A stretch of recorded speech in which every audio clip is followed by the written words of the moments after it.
میں ایسے لوگوں کو جانتا ہوں مسجد کا چندہ کھا کے عمرہ کرنے گئے ہوئے ہیں، ماشاء اللہ، عمرہ کر کے کس مسجد کے چندے کھا کے عمرہ کرنے گئے ہوئے ہیں۔ ایک عجیب بات ہے، لوگ کہتے ہیں پاکستان دنیا کا وہ ملک ہے جس میں عمرہ کرنے والے سب سے زیادہ ہیں، بڑی اچھی بات ہے، لیکن کرپشن بھی ماشاء اللہ ہول سیل کے حساب سے زیادہ ہے۔ یہ عمرہ آپ کی پریکٹیکل لائف میں کوئی چینجنگ نہیں لا رہا۔ اس کا مطلب یہ وہ والا عمرہ نہیں ہے جو آپ صلی اللہ علیہ وسلم کیا کرتے تھے۔ حضرت عمر رضی اللہ تعالی عنہ اسلام لانے سے پہلے ایسے سخت دل تھے، اللہ یہ واقعہ سناتے ہوئے بھی اچھا نہیں لگتا، لیکن ایک اسلام کا حسن ہے کہ کہا جاتا ہے کہ اپنی بیٹی کو زندہ دفن کیا تھا۔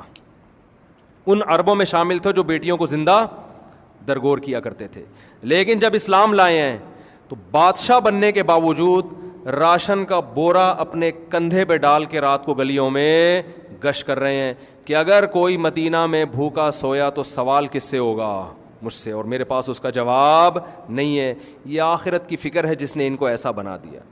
تو ہمارے عمرے آخرت کے لیے میرا خیال ہے نہیں ہو رہے، ہمارے حج آخرت کے لیے نہیں ہو رہے، ایک انٹرٹینمنٹ ٹائپ کی چیز بن چکی ہے یہ۔ بلکہ جو عمرہ کروانے والی ایجنسیاں ہیں، معاذ اللہ، اللہ معاف فرمائے، شاید سب سے کرپٹ یہ ہوں تو میرا دعویٰ جھوٹا نہیں ہوگا، یہ بتاتے کچھ ہیں وہاں جا کے دکھاتے کچھ اور ہے۔ تو مسلمان کو اپنے مالی معاملات میں ایک نمبر ہونے کی ضرورت ہے، اس کے بغیر اللہ آپ کا اسلام قبول نہیں کرے گا۔ نفل عبادت کم ہو جائے لیکن آپ گناہوں سے بچ جائیں، یہ زیادہ اچھا ہے بنسبت اس کے کہ آپ اپنے اعمال میں عبادتوں کے پورے پوٹلے کے لے کے جا رہے ہوں، لیکن ادھر کسی کا پیسہ کھایا، ادھر کسی کے ساتھ ناانصافی کی، ادھر دو نمبری کی، آپ نے اتنی دو نمبری کہ آپ کی سوچ ہوگی۔ مجھے بہت لوگوں سے واسطہ پڑا ہے زندگی میں، تو تاریخوں میں نہیں الجھایا۔ تو اللہ نے آدم علیہ السلام کا جو واقعہ بیان کیا نا، اس کی ڈیٹ نہیں بیان کی ہے، اس لیے کہ بھائی اس واقعے سے جو سبق مل رہا ہے وہ لو، تمہیں کیا کرنا ہے، یعنی حضرت مسیح علیہ السلام سے کتنے ہزار سال پہلے یہ واقعہ ہوتا ہے، اس سے تمہیں کرنا کیا ہے۔ تو واقعہ کہ جس کو فوکس کیا جا رہا ہے کہ جس شیطان نے آدم کو جنت سے نکلوایا تھا، جو میں نے آیت پڑھی ہے نا، اے بنی آدم یہی شیطان تمہارے پیچھے پڑا ہوا ہے اور تمہیں عمل سے غافل کرنے میں لگا ہوا ہے، اور ہر ایک کا شیطان اسی حساب سے اس کو ورغلاتا ہے۔ علماء کہتے ہیں، ہم نے علماء سے سنا ہے کہ دینداروں کا شیطان اسی طرح سے حملہ کرتا ہے، وہ آپ کو نماز سے نہیں ہٹائے گا، وہ آپ کو عشق مصطفیٰ سے نہیں ہٹائے گا، وہ عشق مصطفیٰ کے دھوکے میں ڈال کے آپ کو گمراہ کرے گا۔ آپ سمجھو گے کہ یار نبی کا نام سنتے ہی میری آنکھوں سے آنسو نکل آتے ہیں تو میں تو عاشق ہوں، وہ نہیں پتہ آپ کو کہ بھائی آپ کے معاملات کیا ہیں، آپ معاملات میں دو نمبر ہیں، آپ جھوٹ بول کے مال بیچتے ہیں، آپ بہنوں کی وراثت کے تو ایسے جھگڑے ہیں کہ آپ کی سوچ ہوگی، کوئی بھی شریعت پہ آنے کے لیے تیار نہیں، باپ بھی وراثت کھاتے ہیں۔ ابھی ایک کیس میرے پاس آیا کہ ماں کا انتقال ہو گیا، بچوں کی وراثت ہے نا، ماں کی ابا نہیں دے رہے، تو کیس میرے پاس آیا، بیٹا ابا سے کہہ رہا ہے ابا جو میرا حصہ بنتا ہے، میں بالغ ہوں، مجھے دو، ابا کہہ رہے نہیں میں تمہارا باپ ہوں، میں زندہ ہوں۔ تو میں نے کہا باپ غلط کر رہا ہے بھائی، تو باپ کہہ رہا ہے بھائی میں جب باپ ہوں تو میں ہوں نا، تو یہ بات اللہ کو معلوم نہیں تھی ہے؟ جب اللہ اس بیٹے کو ماں کی جائیداد میں حصہ دے رہے ہیں تو اس کا مطلب یہاں ظلم کون کر رہا ہے؟ باپ جو ہے وہ اللہ سے آگے نکلنے کی کوشش کر رہا ہے۔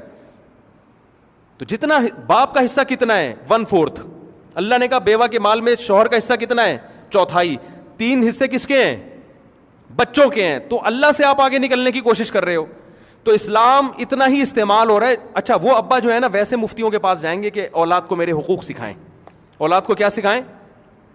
میرے حقوق، کہ ابا کی کیا حقوق ہیں، ابا سے اف بھی نہیں کیا جاتا اور ابا سے یہ بھی نہیں۔ تو میں نے ان کو پیغام بھجوا دیا کہ ابا کے ساتھ اف کرنے کی اجازت نہیں ہے، لیکن ابا کو بھی بچوں کا مال کھانے کی اجازت نہیں ہے، یہ بچوں کا ہے، یہ ابا کا نہیں ہے۔ یہی کام ابا کے مرنے کے بعد اماں کر رہی ہوتی ہیں، وہ کہتی ہیں جب تک میں زندہ ہوں اس گھر کے ٹکڑے نہیں ہوں گے۔ اب بھائی اماں آپ 20 سال کے بعد اگر دنیا سے گئیں تو یہ بچے آج یہ پیسہ بزنس میں لگا کے 20 سال بعد کہاں پہنچے ہوئے ہوں گے؟